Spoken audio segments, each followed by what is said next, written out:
The dust hadn't settled on her father's grave when Rose Merrick discovered that vultures circled more than just the dead in West Texas. And by the time she returned to the ranch, 3 weeks after burying him in Abilene, the land that had been in her family for 20 years no longer bore her name on the deed. Rose had been 22 years old when her father, Thomas Merrick, collapsed in the South pasture on a scorching July afternoon in 1882, his heart giving out under the relentless sun and the weight of keeping their cattle operation running through another drought. She had ridden into town immediately, sent telegrams to distant relatives who never came, and spent 3 weeks in a fog of grief so thick she could barely remember eating or sleeping. The funeral had been small, attended by a handful of neighbors, and the preacher who stumbled over words of comfort that felt hollow in the oppressive heat. Rose had stood by the grave in her black dress, her dark hair pulled severely back, her green eyes dry because the tears had all been shed in private moments when no one could see her break. When she finally returned to the ranch, the 2-story wooden house her father had built with his own hands stood silent and accusing under the September sun. The cattle in the distant pastures looked thin. The barn needed repairs. Everything spoke of neglect and absence. Rose had walked up those familiar front steps with her small traveling bag, her body exhausted from grief and travel, only to find a man she had never seen before sitting in her father's rocking chair on the porch. "Can I help you?" she had asked, her voice hoarse from disuse. The man was perhaps 50, with a thick mustache and cold eyes. He wore a fine suit despite the heat, and he looked at her with something between pity and contempt. "Miss Merrick, I presume. I am Vernon Sutcliffe. I own this property now." The words made no sense. Rose set down her bag slowly. "You own what?" "This ranch, the house, the land, all 2,000 acres. He pulled a folded document from his jacket pocket. "I have the deed right here, properly filed with the county. Your father owed me a substantial sum of money. When he died, the debt came due. Since there was no cash to settle it, the property transferred to me." Rose's hands had gone cold despite the heat. "My father never mentioned any debt to you."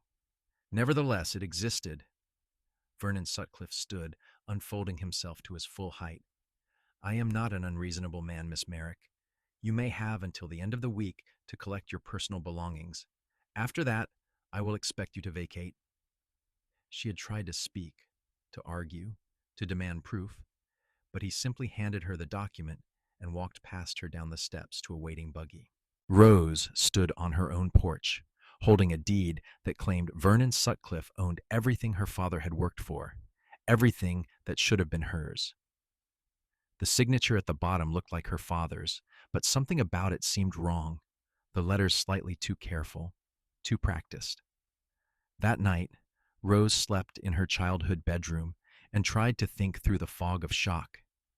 Her father had been many things: cautious with money, careful in business, not the kind of man to borrow large sums without telling his only daughter. She had helped him with the books for years.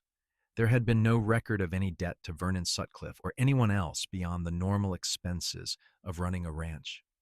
The next morning, Rose rode into Abilene, a town of perhaps 3,000 people that sprawled along the railroad tracks like a promise of civilization in the wild Texas plains. The county clerk's office was in a small building near the courthouse, and the clerk himself was a nervous young man who couldn't meet her eyes when she asked to see the original deed filing. "It is all in order, Miss Merrick," he said, shuffling papers on his desk. "Filed properly just last week while you were away." "Last week?" Rose leaned forward.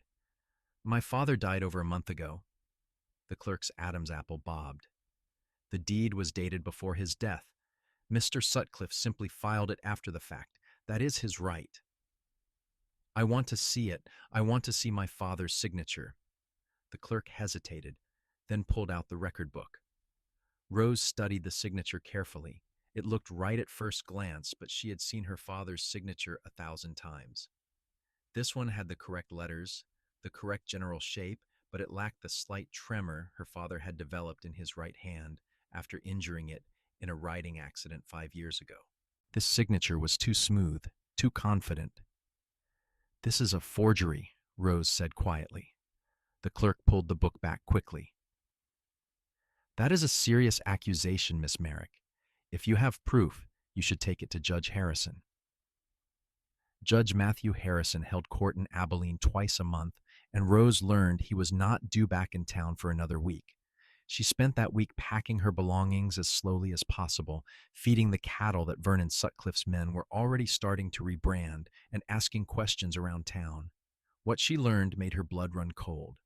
Vernon Sutcliffe had come to Abilene 6 months ago from somewhere back east, bringing money and ambition. He had bought the saloon, invested in the bank, and made friends with the mayor. He had a reputation for acquiring properties from families in distress, always legally, always with proper documentation. But there were whispers that his legality had flexible definitions. 3 other families had lost their land to him in the past half year, all of them too poor or too grief-stricken to fight back effectively. Rose Merrick had very little money, no family, and a grief so fresh it still caught her by surprise in unguarded moments. But she had something else. A stubborn streak, her father had always said, came from her mother's side, and a certainty that she was right. When Judge Harrison returned to Abilene, Rose was waiting at the courthouse steps before dawn. She wore her best dress, had her hair properly done, and carried a folder of documents she had spent the week assembling. Old letters with her father's signature, the ranch account books showing no debt to Sutcliffe, and a written statement from Dr. Peters, who had treated her father's hand injury and would testify to the tremor. The judge was a tall man in his late 50s with silver hair and sharp blue eyes that seemed to see through pretense. He listened to Rose's petition in his chambers, read through her documents, and then leaned back in his chair. Miss Merrick, these are serious accusations. If you are wrong, Mr. Sutcliffe could sue you for slander. I am not wrong, Your Honor. The problem is that even if you are right, proving forgery is difficult. Sutcliffe has filed the deed properly. The county has accepted it. Without clear evidence, my hands are tied. Rose felt something crack inside her chest. So he just gets to steal my home? Judge Harrison studied her for a long moment. I did not say that. I said proving it would be difficult. I will need time to investigate this properly, and I will need help. There is a man who sometimes does work for me, tracking down evidence, investigating claims. His name is Yates Crawford. He is a cowboy, mostly, works various ranches, but he has a talent for finding the truth in complicated situations. A cowboy? Rose could not keep the skepticism from her voice. A very particular kind of cowboy. He knows this territory, knows the people, and knows how to ask questions without raising suspicions. More importantly, I trust him. The judge wrote something on a piece of paper. He has been working at the Double B Ranch about 10 miles north of town. Go find him. Tell him I sent you. If anyone can help you prove that deed is fraudulent, it is Yates Crawford. Rose left the courthouse with the address clutched in her hand and a fragile thread of hope pulling tight in her chest. She rented a horse from the livery, since Sutcliffe's men had already claimed her father's horses as part of the property, and rode north out of Abilene as the sun climbed toward noon. The Double B Ranch was larger than her father's spread, with white painted fences and a main house that spoke of prosperity.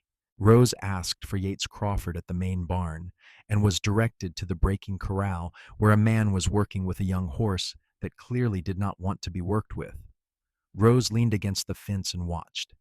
Yates Crawford was perhaps 26 or 27, tall and lean, with the build of someone who spent his life in the saddle. He wore dusty brown pants, a faded blue shirt with the sleeves rolled up, and a wide-brimmed hat that shadowed his face. What struck Rose immediately was his patience. The horse kept shying away, tossing its head, but Yates never raised his voice or made a sudden movement. He spoke in a low, steady stream of words Rose could not quite hear, and gradually the horse calmed. After nearly 20 minutes, Yates led the horse to the fence and saw Rose waiting. He touched the brim of his hat politely. "Can I help you, miss?" "Are you Yates Crawford?" "I am." His voice matched the way he had spoken to the horse, low and steady, with a slight Texas drawl that softened the consonants. Judge Harrison sent me. My name is Rose Merrick, and I need your help. Something shifted in Yates Crawford's dark eyes, a sharpening of attention. Let me put this horse up, and we can talk. He returned 10 minutes later, having washed the dust from his hands and face at the pump. Up close, Rose could see that he had a strong jaw, a straight nose that had been broken at least once, and a small scar through his left eyebrow. He was handsome in a rough, weather-worn way that had nothing to do with softness. They sat on a bench in the shade of the barn, and Rose told him everything. Yates listened without interrupting, his eyes on her face, his expression unreadable. When she finished, he was quiet for a long moment. Vernon Sutcliffe, he finally said. I have heard of him. Nothing good. Judge Harrison said you could help me prove the deed is a forgery. Yates looked out at the corral, his jaw tight. The judge overestimates my abilities sometimes. But you will try? He turned back to her, and Rose saw something in his eyes that made her breath catch, a fierce kind of conviction that matched her own. Yes, I will try. But you need to understand, Miss Merrick, that men like Sutcliffe do not steal land without covering their tracks. This will not be easy, and it will not be quick. I have until the end of the week before he forces me off the property completely. Then I need to work fast. Yates stood, his decision made. I will talk to my boss, get a few days' leave. Meet me in town tomorrow morning at the Silver Dollar Cafe. We will start asking questions. Rose rode back to Abilene feeling something other than grief for the first time in weeks. It was not quite hope, but it was close. That night, she slept in her childhood bedroom again, knowing it might be one of her last nights in this house, and tried not to think about what would happen if Yates Crawford could not find the proof she needed. The Silver Dollar Cafe was a small establishment on Main Street that served breakfast to cowboys, ranch hands, and townspeople who wanted a decent meal without the saloon atmosphere. Rose arrived early, nervous energy making it impossible to sit still. She ordered coffee and tried to eat eggs that tasted like sawdust in her mouth. Yates arrived exactly on time, dressed in clean clothes but still unmistakably a working man. He ordered his own breakfast and leaned across the table, keeping his voice low. I did some asking around last night. Sutcliffe has a man who works for him, name of Pike. He is the one who handles Sutcliffe's business dealings, does his paperwork, makes things happen. If that signature is forged, Pike probably did the forging. Can we prove it? Not easily, but I have an idea. Pike drinks at the Lucky Star Saloon most evenings. Men talk when they drink. I can listen. I could come with you. Yates shook his head. No offense, Miss Merrick, but a woman in a saloon asking questions about Vernon Sutcliffe would draw exactly the wrong kind of attention. You need to stay out of sight as much as possible. Let me do the investigating. It went against every instinct Rose had to sit back and let someone else fight her battle, but she recognized the wisdom in his words. What should I do then? Go through your father's papers again. Look for anything that mentions Sutcliffe, any connection at all. Sometimes the proof is in the details people overlook. They parted ways, and Rose spent the day at the ranch going through her father's desk, his filing cabinet, every scrap of paper he had kept. She found old letters, receipts, records of cattle sales, but nothing that mentioned Vernon Sutcliffe. As the sun set, she felt the weight of failure pressing down on her shoulders. Yates came to the ranch after dark, riding quietly up to the house and knocking softly. Rose let him in, aware that Sutcliffe's men were staying in the bunkhouse and might report back if they saw her entertaining a visitor. Did you find anything? She asked. Maybe. Pike was drinking heavy tonight. He was bragging about a job he did, forging some papers. He did not name names, but the timing fits. He said he practiced the signature for 2 weeks until he got it perfect. Rose's heart raced. That is a confession. It is a drunk man's boasting in a saloon. It would never hold up in court without more proof. Then what do we do? Yates paced the small parlor, thinking. Pike keeps his working papers in Sutcliffe's office above the saloon. If we could get in there, find the practice signatures, that would be evidence the judge could use. That is breaking and entering. Yes, it is. Yates looked at her steadily. I will not ask you to do anything illegal, Miss Merrick. This is your choice. Rose thought about her father, about the ranch he had built from nothing, about the injustice of letting a man like Vernon Sutcliffe win through fraud and forgery. She thought about the law that should protect her, but seemed powerless to do so. And she thought about Yates Crawford, this cowboy who barely knew her but was willing to risk himself to help her. When? She asked. Tomorrow night. Sutcliffe goes to the theater on Friday nights. Pike will be with him. The office should be empty. They planned it carefully. Rose would keep watch from the street while Yates went in through the back window. If anyone came, she would signal by lighting a match. It was dangerous and probably foolish, but Rose could not see another option. Friday night came too quickly. Rose dressed in dark clothes and met Yates behind the general store at 10 o'clock. The streets of Abilene were still busy, cowboys and ranch hands enjoying their pay, but the area behind the saloon was quiet. Yates helped Rose into position at the corner where she could see both entrances to the saloon, then disappeared around the back. Rose's heart hammered so hard she thought people passing by might hear it. She kept her hand in her pocket, clutching the matches, watching every shadow. 10 minutes passed. 20. She saw Sutcliffe and Pike leave the saloon heading toward the theater, just as Yates had predicted. 30 minutes. Rose began to worry that something had gone wrong. Then Yates appeared beside her so suddenly she gasped. He put a hand on her arm, steadying her, and she felt the warmth of his touch even through her sleeve. Did you find it? She whispered. Better. Come on, we need to get away from here. They walked quickly but not running, just two people out for an evening stroll, until they reached the boarding house where Rose had taken a room after being forced to leave the ranch 2 days ago. In the privacy of her small room, Yates pulled out a sheaf of papers from inside his shirt. Practice signatures, he said, spreading them on the small table. Dozens of them. Pike kept them all, probably because he was proud of his work.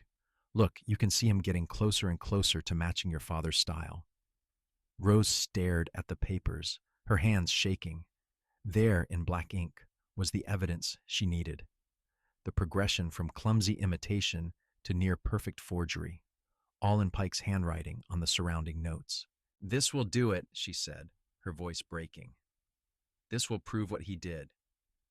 The judge will need to see these first thing tomorrow, Yates said. I will stay here tonight. Keep watch in case Sutcliffe realizes what is missing and comes looking. You do not have to do that.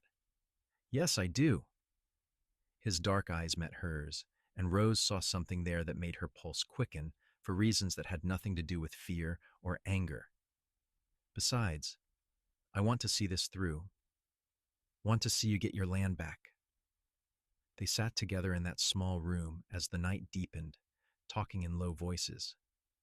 Yates told her about growing up on a ranch in South Texas, about losing his own parents to fever when he was 16, about learning to work with horses because they made more sense to him than people most of the time. Rose told him about her mother dying when she was young, about helping her father build the ranch, about her dreams of expanding the herd and maybe raising horses herself one day. You will, Yates said with quiet certainty. You will get your ranch back, and you will do all those things. How can you be so sure? Because you are the kind of person who does not give up. I could see that the first moment I met you. Something passed between them in that moment, something that felt like recognition. Rose had been so consumed by grief and anger that she had not let herself feel anything else, but now, sitting across from this cowboy who had risked himself for her, she felt the ice around her heart begin to crack. Thank you, she said softly, for helping me, for believing me. You do not have to thank me. This is what people should do for each other. Morning came slowly. Yates had dozed in the chair by the door while Rose slept restlessly on the narrow bed, fully clothed. As soon as it was a reasonable hour, they went to Judge Harrison's house, and the judge, still in his dressing gown, looked at the evidence with growing amazement. This is exactly what we needed, he said. With these practice signatures, I can prove the deed was fraudulent. I will call an emergency hearing for Monday morning. The weekend crawled by. Rose stayed in her boarding house room, afraid to go out, afraid that Sutcliffe would discover what they had done and find some way to stop the hearing. Yates brought her food and sat with her, his presence a comfort she had not known she needed. "What will you do after?" he asked on Sunday evening. "After you get the ranch back? Try to rebuild what was lost. Hire some hands. Get the herd healthy again." Rose paused. "What will you do? Go back to the Double B?" "Maybe. Or maybe I will look for work closer to Abilene." He said it casually, but his eyes held hers, and Rose felt her cheeks warm. "Why would you want to be closer to Abilene?" "Might be I have found a reason to stay in the area." His voice was still casual, but there was an undertone that made Rose's breath catch. She wanted to ask what he meant, wanted to push past the careful politeness they had maintained, but fear held her back. Fear that she was misreading the situation, fear that he was just being kind to a woman in distress, fear that letting herself feel anything for Yates Crawford would be just another way for the world to hurt her.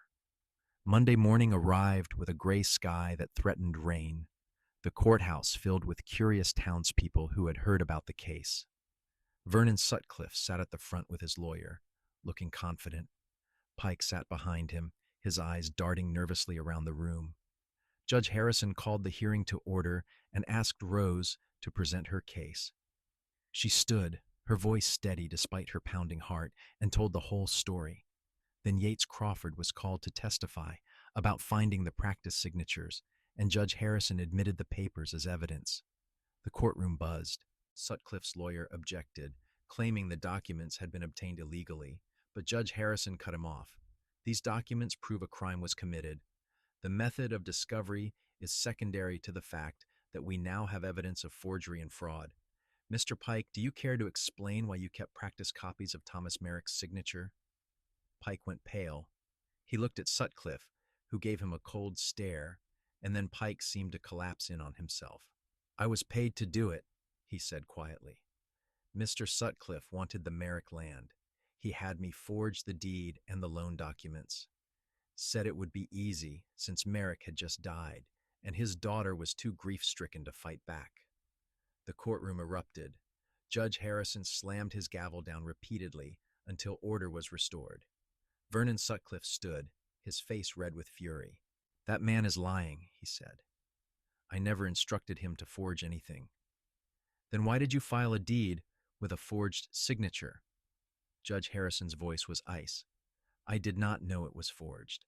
Pike handled all the paperwork." "A convenient claim, Mr. Sutcliffe, but one I do not believe. Based on the evidence presented, I am ruling that the deed filed by Vernon Sutcliffe is fraudulent and void. The Merrick Ranch remains the property of Rose Merrick. Furthermore, I am ordering both Vernon Sutcliffe and Pike held for trial on charges of fraud and forgery. Sheriff, take them into custody." The sheriff and his deputies moved forward. Sutcliffe tried to argue, tried to bluster, but the judge was immovable. As Sutcliffe was led away in handcuffs, he glared at Rose with such hatred that she took a step back. Yates moved closer to her, his presence solid and protective. "You will regret this," Sutcliffe hissed at her. "No," Rose said, finding her voice. "You will regret trying to steal from me." Outside the courthouse, Rose stood in the weak morning sunshine and felt the weight of the past weeks lift from her shoulders. People congratulated her, shook her hand, told her they had known all along that Sutcliffe was a crook. Rose barely heard them. She was looking for Yates, who had slipped away in the crowd. She found him at the livery, saddling his horse. Her heart sank. "You are leaving?" Yates turned, and she saw the conflict in his eyes. "I figure you have got a lot to deal with now. Getting your ranch back in order, hiring hands. You do not need me hanging around." "What if I want you hanging around?" The words came out before Rose could stop them, bold and raw. Yates went very still. Miss Merrick, I am just a cowboy. You are a ranch owner now. You should probably think about what that means. It means I have a lot of work to do, and I could use a good man to help me. Rose stepped closer. It also means I can make my own choices about who I spend my time with. Rose, he said her name like it meant something. I do not have much. I have got my horse, my saddle, and the wages I have saved. That is it. I do not care about that. You should. You deserve someone who can offer you security. I have security. I have a ranch. What I want is someone I can trust. Someone who will fight for what is right, even when it is hard. Someone who makes me feel like I am not alone in the world. She took a breath. Someone like you. Yates looked at her for a long moment, and Rose saw the exact instant he stopped fighting what he felt. He closed the distance between them, his hand coming up to cup her cheek with surprising gentleness for a man who worked with his hands. I started falling for you the moment you walked up to that corral, he said quietly. Thought I was a fool for it. Thought you were way above me, but I could not help it. Then do not help it. Do not fight it. Just stay. He kissed her then, and it was nothing like the few awkward kisses Rose had experienced in her limited romantic past. This was a kiss that felt like a promise, like a homecoming, like the beginning of something that would last. When they pulled apart, both breathing hard, Yates smiled, and it transformed his serious face. I guess I am staying in Abilene after all. They rode out to the ranch together, and Rose felt like she was seeing it with new eyes. Yes, there was work to be done. Yes, the grief of losing her father still sat heavy in her chest, but there was also possibility now, and hope, and the warmth of Yates Crawford riding beside her. Over the next weeks, they worked together to restore the ranch. Yates proved to be more than just a good cowboy. He had a head for business, could handle accounts, and knew how to get the most value when selling cattle. He hired 2 ranch hands from the Double B who were looking for steadier work, and together they repaired fences, treated sick cattle, and prepared for the winter months ahead. Rose's neighbors, who had stayed silent during her fight with Sutcliffe, came by to offer help and apologies. She accepted both with grace she did not entirely feel. The town of Abilene seemed to breathe easier with Sutcliffe and Pike in jail awaiting trial. But it was the evenings Rose treasured most. After a long day of work, she and Yates would sit on the porch her father had built, watching the sun set over the Texas plains. They talked about everything and nothing, learning each other's thoughts and dreams. Yates taught her tricks for training horses. Rose shared her plans for expanding the ranch, and slowly, carefully, they built something more solid than attraction, more lasting than passion. They built trust. One evening in late October, as the air finally began to cool and the leaves on the few trees turned gold, Yates seemed restless. They had been sitting in comfortable silence when he suddenly stood and walked to the porch railing. Rose, I need to say something. She heard the seriousness in his voice and stood, joining him. What is it? I know we have not known each other that long, just a couple months. But I also feel like I have known you my whole life, like I was just waiting to find you. He turned to face her. I do not have a fancy ring. I do not have much money saved. But I have my health, my skills, and a heart that is completely yours if you will have it. Rose's eyes filled with tears. Yates Crawford, are you asking me to marry you? I am. I know it is fast, and I know you have been through a lot. If you need more time, I understand. But I want you to know where I stand. I love you, Rose. I want to build a life with you, right here on this land you fought so hard to keep. Rose did not need more time. She had learned in the hardest way possible that life was short and uncertain. When something good came along, you held on to it with both hands. Yes, she said, and watched his face transform with joy. Yes, I will marry you. I love you too. I think I have loved you since you agreed to help me that first day at the Double B. He kissed her then, thoroughly and deeply, and when they finally broke apart, both of them were smiling. They got married 3 weeks later in a simple ceremony at the Abilene church. Judge Harrison gave Rose away, and the ranch hands served as witnesses. Rose wore a cream-colored dress she had made herself, and Yates wore his best suit, which he had bought special for the occasion. It was a small wedding, but it was perfect. Their wedding night was spent in the ranch house. In the main bedroom, Rose had cleared out and redecorated. It was the first time Rose had been with a man, and Yates was patient and gentle, making sure she felt safe and cherished. The passion came naturally, built on the foundation of trust and love they had already established.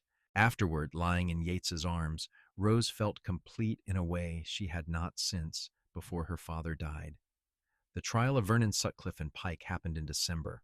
Both men were found guilty of fraud and forgery. Sutcliffe was sentenced to 10 years in prison, Pike to 5. As they were led away, Rose felt no triumph, only relief that justice had been served and she could finally, truly move forward. The first year of their marriage was not easy.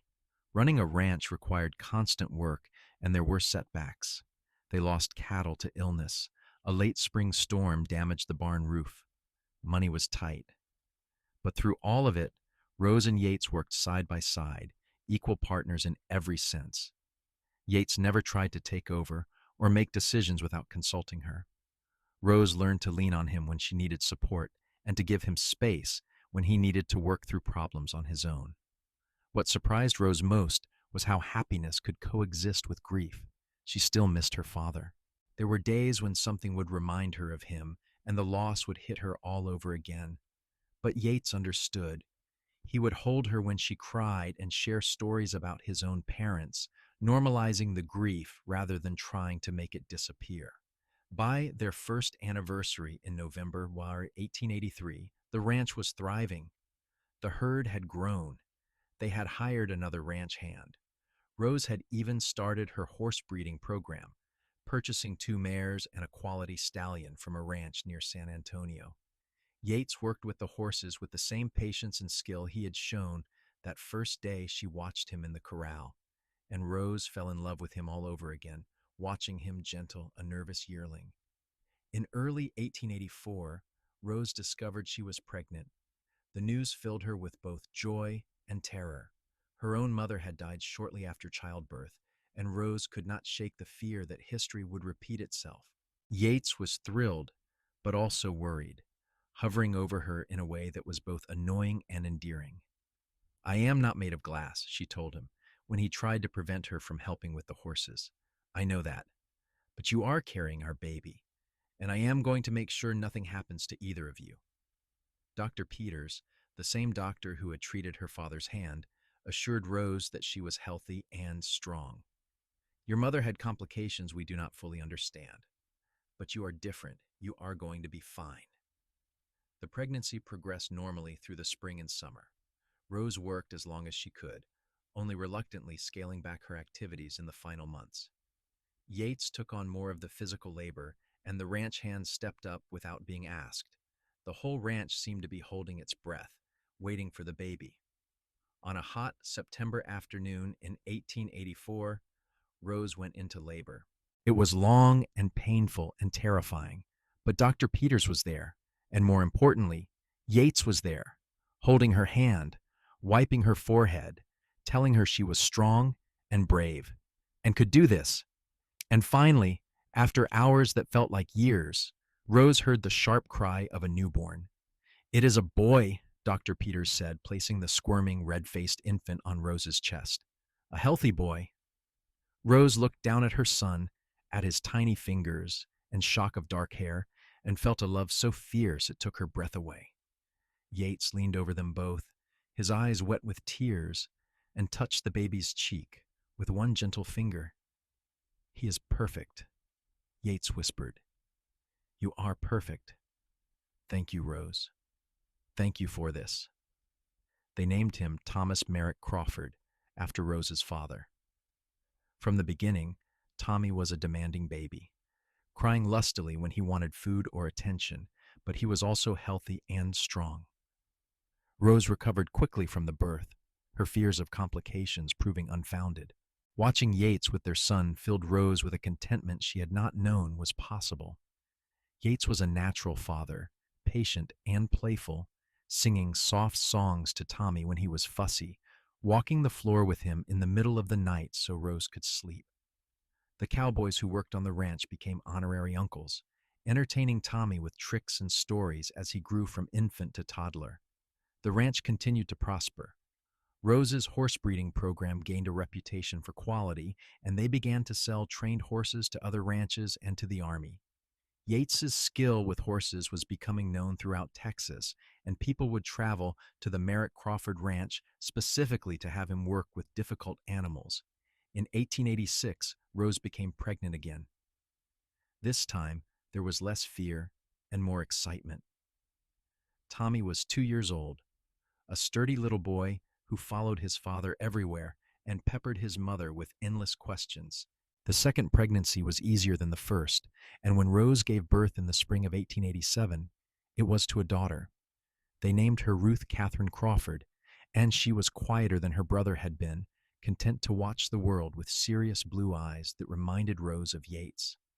Tommy was fascinated by his baby sister, wanting to hold her constantly, and Rose and Yates had to watch him carefully to make sure his enthusiasm did not overwhelm the infant. Life settled into a rhythm of work and family. The children grew. The ranch prospered. Rose and Yates grew deeper into their partnership, the love they felt for each other maturing into something rock solid and unshakable. They had arguments, of course. Yates could be stubborn, and Rose had a temper, but they always talked through their differences, never letting anger fester. In 1889, when Tommy was 5 and Ruth was 2, Abilene held a county fair. Rose and Yates brought the children into town for the celebration, and it was the first time Rose had seen Vernon Sutcliffe since the trial. He had been released early from prison for good behavior and was standing on the street corner looking older and defeated. When he saw Rose, something complicated crossed his face. He approached slowly, his hands visible and empty. "Miss Merrick, or I suppose it is Mrs. Crawford now." "It is," Rose said, her hand finding Yates's. Tommy pressed against her leg, and Yates held Ruth in his arms.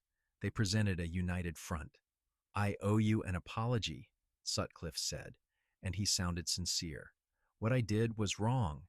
I was greedy and cruel, and I have paid for it. I am leaving Abilene, going back east. I just wanted to say I am sorry before I go." Rose studied him, this man who had tried to steal everything from her. She saw that prison had broken something in him, that he was genuinely remorseful. And because she had built a good life, because she had everything she needed, she found she could afford to be generous. "I accept your apology, Mr. Sutcliffe. I hope you find an honest path wherever you go." He nodded, relief clear on his face, and walked away. Rose turned to Yates. "Are you all right?" he asked. "I am more than all right. I am happy. That man tried to take my home, but instead, he gave me something. He gave me you." Yates smiled and kissed her forehead. "Come on, let us go show our children how to win prizes at the fair." They spent the day enjoying the festivities, watching Tommy try to catch a greased pig and Ruth squeal with delight at the horses. Rose looked around at her family, at her husband holding their daughter, at her son running and laughing, and thought about how much her life had changed since that awful day when she discovered the deed had been altered. She had been so lost in grief then, so alone and frightened. But she had fought back, and in fighting back, she had found Yates, found love, found a future that was brighter than anything she could have imagined. The years continued to pass with the steady rhythm of ranch life. Tommy grew into a serious boy who loved working with the cattle. Ruth proved to have her father's gift with horses, spending hours in the stables even as a young child. In 1891, Rose gave birth to another son, whom they named Samuel, and in 1894, their family was completed with the birth of another daughter, Elizabeth. The house that had once felt so empty and haunted by loss was now full of life and noise and laughter. Rose and Yates added rooms as the family grew, expanding the structure her father had built. The ranch itself grew too, additional land purchased when it became available, the herd expanding, the horse breeding program becoming one of the most respected in Texas. On their 10th wedding anniversary, in November 1893, Yates gave Rose a new deed. She unfolded it, confused, and saw that he had legally changed the ranch name to the Merrick Crawford Ranch, ensuring that both their names, both their families were represented. "Your father built this place," Yates said. "His name should be on it alongside ours." Rose kissed him, overcome with emotion. "I love you. Have I told you that today?" "Only twice. I could stand to hear it again." "I love you, Yates Crawford. You are the best thing that ever happened to me." "Second best," he corrected with a smile, nodding toward the children playing in the yard. "We are the best thing that happened to you." He was right. The family they had built together, the life they had created from grief and injustice, that was the best thing. Rose thought about the woman she had been at 22, standing by her father's grave with no idea what trials awaited her. If she could go back and tell that woman what the future held, she would say that yes, there would be hard times, but there would also be joy beyond measure. There would be a cowboy who would fight for her, believe in her, love her. There would be children and prosperity, and long evenings on the porch watching the sun set over land that was truly theirs. Judge Harrison, who had become a close family friend, visited often. He had never married, claiming he was married to the law, but he was wonderful with Rose and Yates's children, always bringing them peppermints and stories about the old days. It was Judge Harrison who had facilitated Yates changing the ranch deed, who had made sure everything was legal and binding. "You two are proof that justice still means something in this world," he told them one evening as they sat on the porch while the children played. "You fought for what was right and you won, not just the ranch but each other.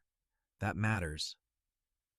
As Tommy grew into a teenager, he began to ask questions about how his parents met, about the fight for the ranch. Rose and Yates told him the story, not hiding the difficult parts, the grief and fear and uncertainty. They wanted their children to understand that good things sometimes came from hard times, that fighting for what was right was always worth it. "So Mr. Sutcliffe tried to steal our ranch?" Tommy asked, his young face serious. "He did," Rose confirmed, "but your father helped me prove he was wrong, and the judge made sure justice was served."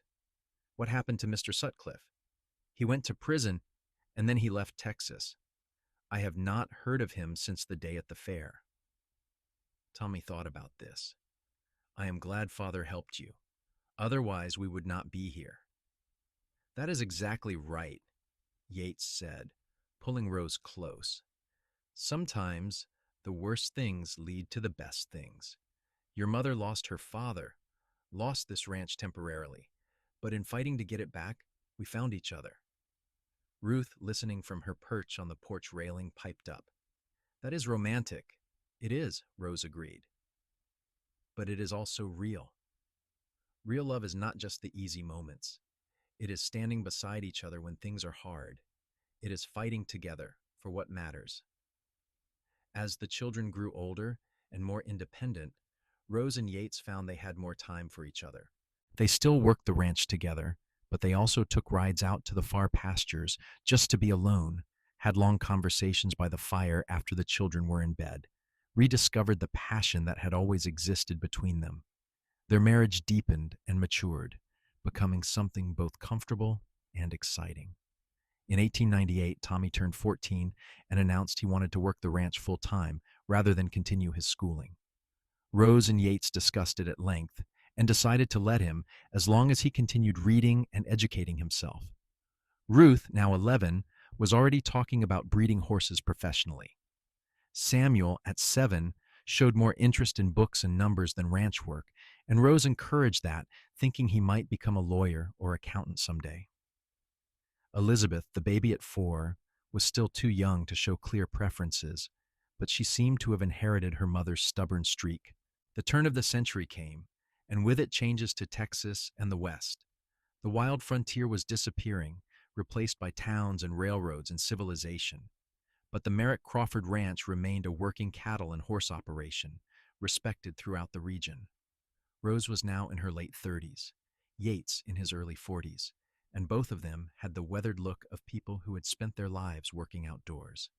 But they were happy, healthy, and deeply in love. One spring evening in 1902, as they sat on the porch watching a spectacular sunset paint the sky in shades of orange and gold, Rose leaned against Yates's shoulder and sighed with contentment. "What are you thinking?" he asked. "I am thinking about that day I rode out to the Double B looking for you. I was so desperate, so scared. I did not know if you could help me or if you would even be willing to try. I knew the moment I saw you that you were going to change my life," Yates said. "I just did not know how completely. Do you ever regret it? You could have stayed at the Double B, moved from ranch to ranch, stayed free and unencumbered." Yates turned to look at her, his dark eyes serious. "Rose, I have never regretted a single moment. You and our children, this ranch, this life we built together, this is everything I ever wanted even when I did not know I wanted it. You are my home." Rose kissed him, the kiss of two people who knew each other completely, who had weathered storms together and come out stronger. "You are my home too. You and this place. I fought to keep this ranch because it was my father's legacy, but it became ours, our legacy, what we will pass to our children." As the years continued their steady march, the children grew into adults. Tommy took on more responsibility for the cattle operation. Ruth married a neighboring rancher's son and started her own horse breeding program on their combined land. Samuel did indeed become a lawyer, practicing in Abilene but visiting the ranch often. Elizabeth showed an interest in teaching and went away to school in San Antonio. Rose and Yates found themselves with an empty nest earlier than they had expected. The house that had been so full was suddenly quiet again, but instead of feeling lonely, they found it peaceful. They had raised their children well, launched them into the world with the values and skills to succeed. Now they had time for each other again, time to remember what it had been like in those early days when it was just the two of them against the world. On their 25th wedding anniversary in November 1908, their children threw them a party at the ranch. Friends and neighbors came from all over the county.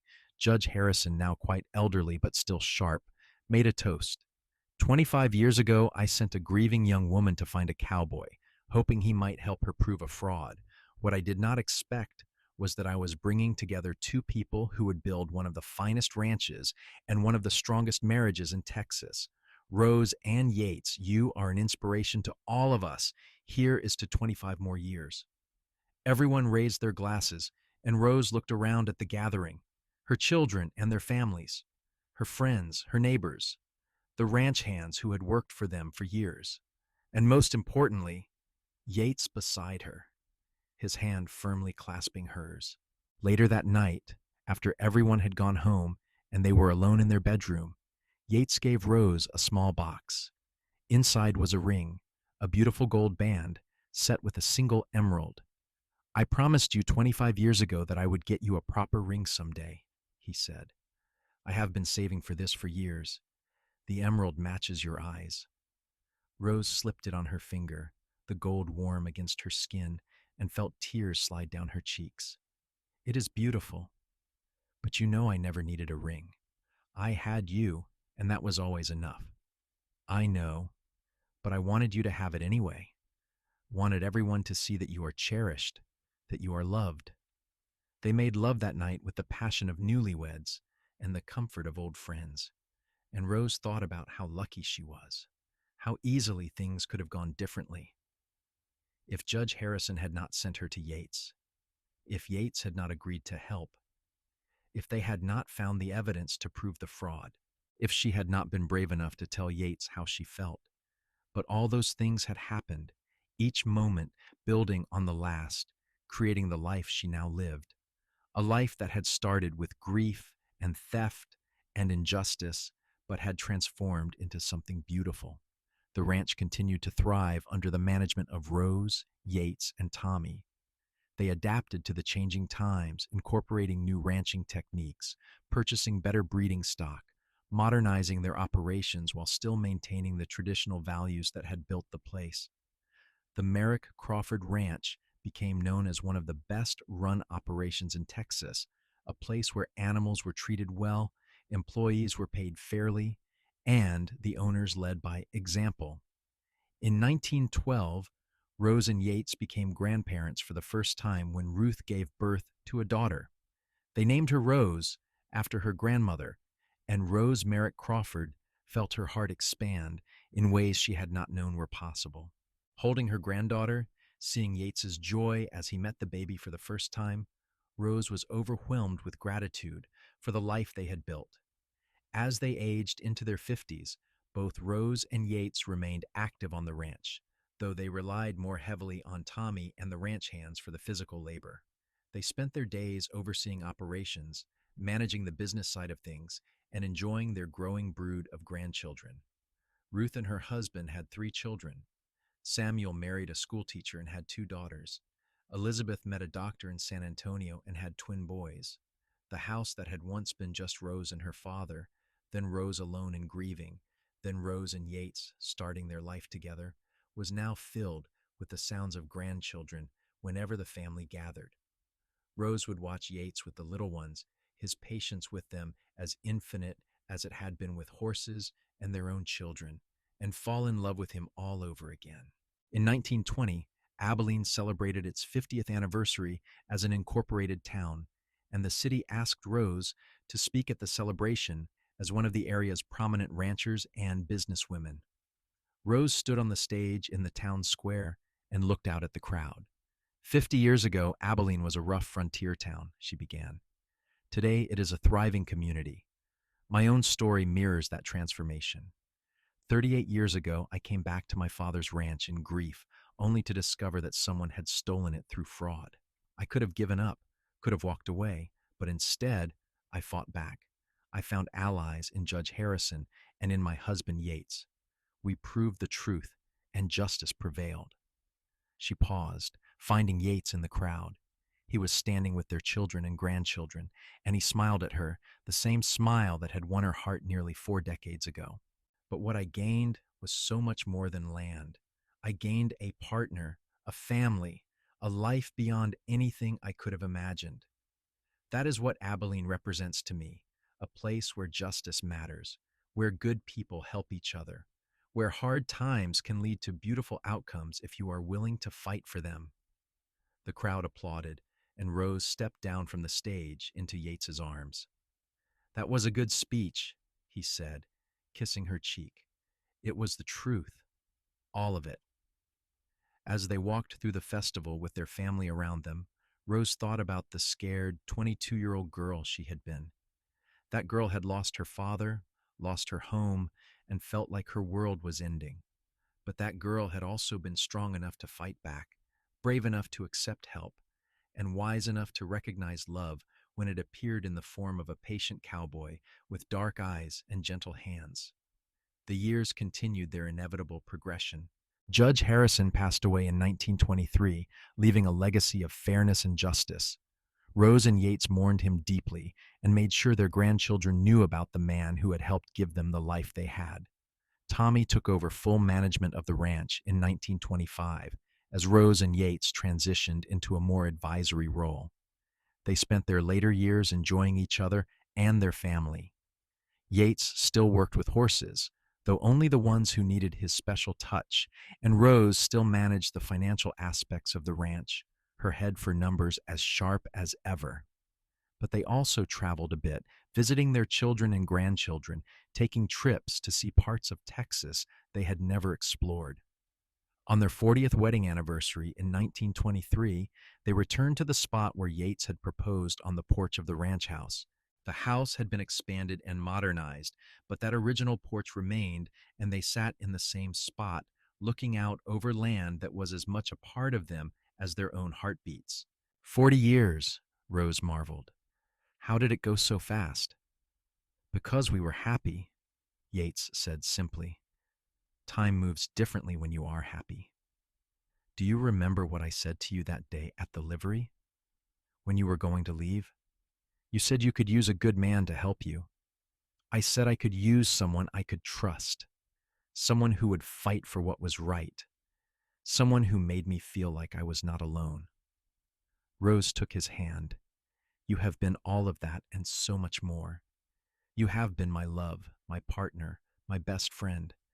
I cannot imagine my life without you. You will never have to, Yates promised. We are in this together until the end and probably beyond. They sat in comfortable silence, watching the sun set over the ranch they had built together, the legacy they would leave to their children and grandchildren. Rose thought about the deed that Vernon Sutcliffe had forged, trying to steal her inheritance. Instead, his villainy had led her to Yates, had created something far more valuable than land or cattle or money. It had created a family, a love story that would echo through generations.